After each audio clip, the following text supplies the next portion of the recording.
But in 2030, the great energy crisis began. With hardly any resources left on our world, global powers created the World Space Agency to look beyond the Earth for answers. The answer was found in helium-3, a powerful isotope discovered in abundance on the Moon. With it, humanity could satisfy its energy demand for decades to come. And so, in 2032, mankind colonized the Moon. Spearheaded by the Lunar Council, the WSA constructed several permanent settlements to harvest and process helium-3. The resulting energy was transferred to Earth through a revolutionary energy network, the Microwave Power Transmission, or MPT. For a time, all seemed well. Then, one fateful night in 2054, the lights went out. No energy. The MPT had gone offline, and communication with the lunar colonist was lost.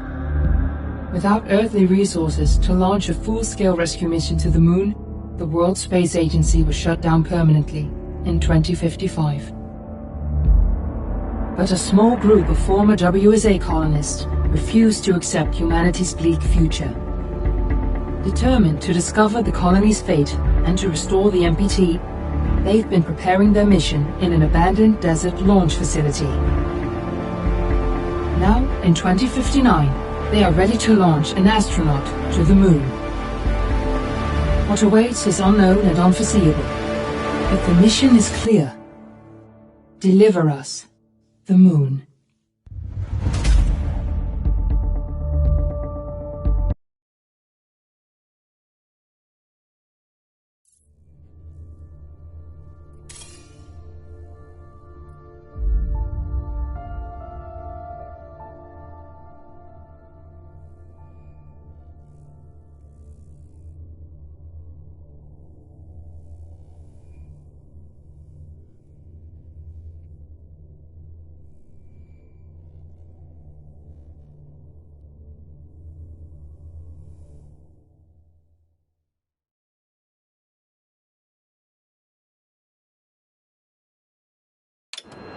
Friends and family of the missing lunar colonists gather all around the world tonight in remembrance of the 2054 MPT blackout that resulted in a global power outage and the loss of contact with the lunar colony. The blackout caused global turmoil, which ultimately led to the closure of the World Space Agency 1 year later. In other news, the recent formation of the largest dust storm on record has prompted climatologists to readjust their forecast of the equatorial desert's growth rate. As a result of the new storm, the desert could soon cover 30% of the globe's landmass. Several governments have pledged support for refugees, despite reports of resource shortages. The dust storm is expected to hit residential zones between the northern 49th and 50th latitude lines by late afternoon, and pass over the World Space Agency's former MPT ground station in the Adirau Desert. Authorities have imposed a mandatory evacuation of the impacted areas. For countries north of the equatorial desert, temperatures are expected to be a mild 46 degrees Celsius. This was Nicole Cage for World News 1, September 16, 2059. We're ready to start the mission. Do you copy?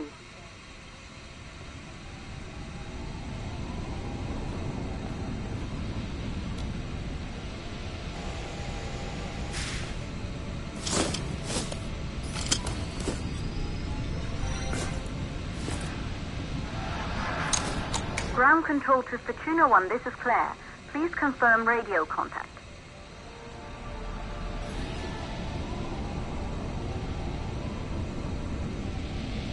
Radio contact confirmed.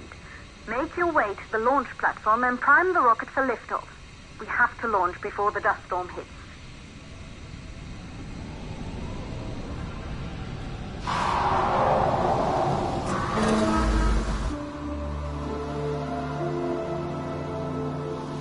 There she is, the Taurus 5.